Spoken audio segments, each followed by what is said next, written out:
Қарайтын болсақ, 16 аптадан 23 аптаға дейін барлық стоматологиялық процедуралар ем шараларды жасай беруге болады. Хабарса көрмен бар.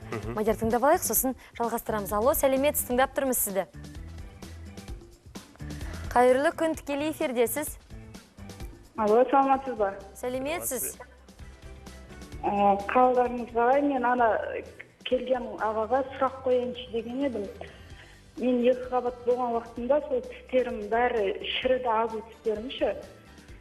Қазір енді ол азу түсті алып тастап, бұлай салады ғой орнына, сондай азу тіс салуға болады ма, әлде оны міндетті түрде емдеу керек па? Сіз енді қазір дәрігерге бармадыңыз ба? Бардым, емдеу керек дейді, бірақ емдегеннің өзінде де сол ауырады да, алып тастау, жұлып тастау керек дейді тісті. Бірақ соның орнына азу тіс салынады ма? Жай тістерді алып тастап салынады ғой, сол сияқты азу тіске де орнына тіс алып беруге болады ма? Сіздің тұсағыңызды шын айтам, түк түсінбедік бар ғой.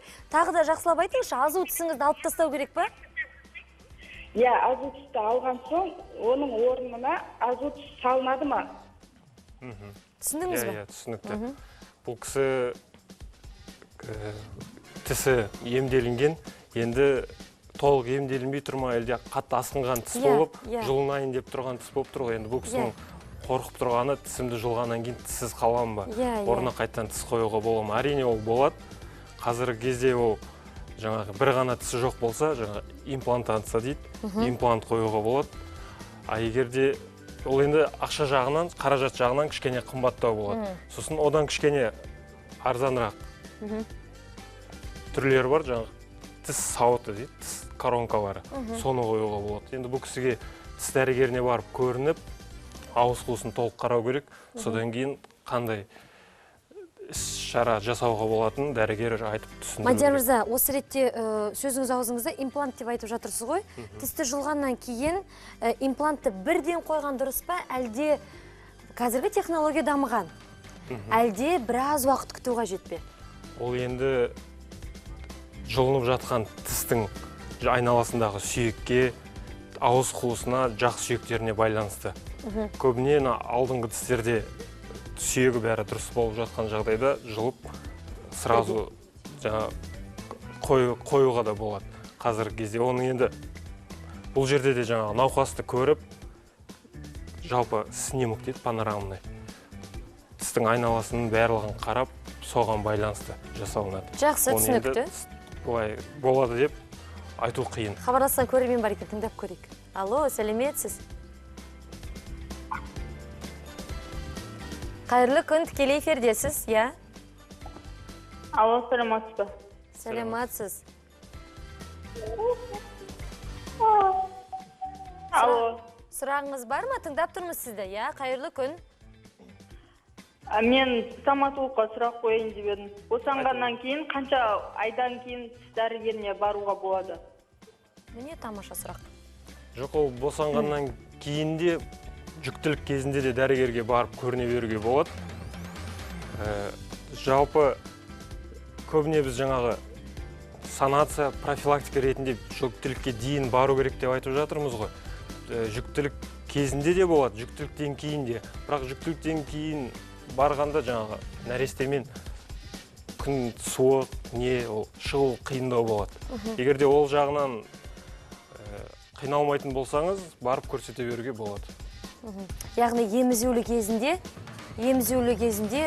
тісті жаңағыдай жұлып, болмаса жаңағыдай анестезия қабылдап, дәрілерді жаңағыдай бүйтіп сеуіп, жауып, ішіп жүруге болады, е? Оның жаңағы дәрілердің, жансыздандыратын дәрілердің түрлері көп.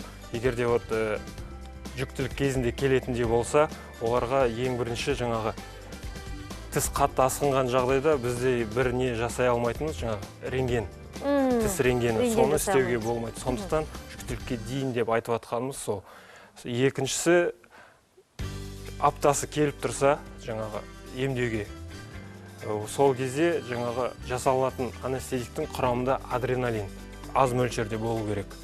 Ол сонда ешқандай біздің науқасымыздың ағзасына зиян келтірмейді. Ал негізі Мадияр, жүктілік кезінде деп айтып жатырмыз ғой, осы бала көтермес бұрын тістің барлығын емдеп алған жөн. Солай емес пе? Өйткені жүктілік кезінде адамда гормональды өзгерістер болады. Ол қан айналымын кішкене өзгертеді деп айтсақ болады. Сол кезде адамның ауыз қуысында қызыл еттің қанағыштығы, тіс қақтарының жиналуы тез пайда болады. Сондықтан ол болмас үшін жүктілікке дейін барлығын жасатып, ауыз қуысын тазалау жылына 2 рет деп біз айтамыз. Соны уақытылы жасайтындай болса, ол жүктілік кезінде бір қатты проблема болмайды. Ондай болмайды. Мынаны көрсек. Бұл жерде жалпы тіс қуысы,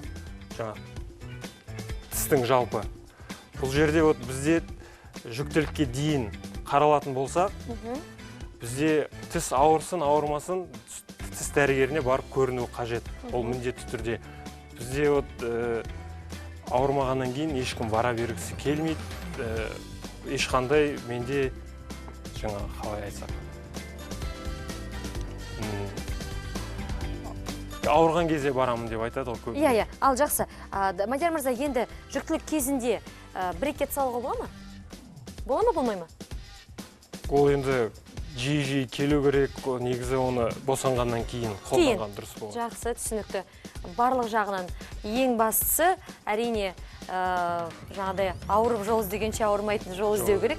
Жүктілікке сол кезде ғана емес, ауырып жаңағыдай есіңізден шыққан кезден емес, ауырмас бұрын қай жерлеріңіз қарайып жатқан болса, міндетті түрде профилактикадан өту керек сияқты. Өйткені ол тіс ауырса, ол барлық дененің барлығын бойын жаңағыдай сыздатып ауыртатын жай бар, солай емес пе?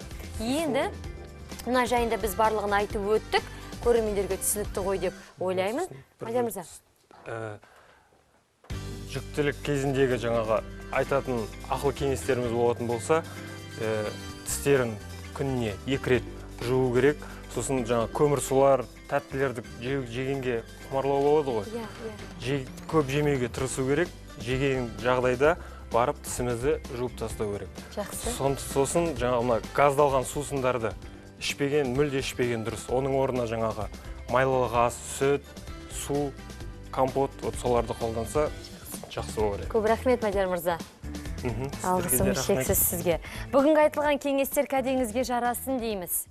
Бағдарламаны kasterka.kz сайтынан қайталап тамашалай аласыздар. Қазір эфирде келін телехикаясы, онан соң әйел бақыты бағдарламасы. Күндеріңіз сәттілікке толы болсын. Кездескенше күн жақсы болсын.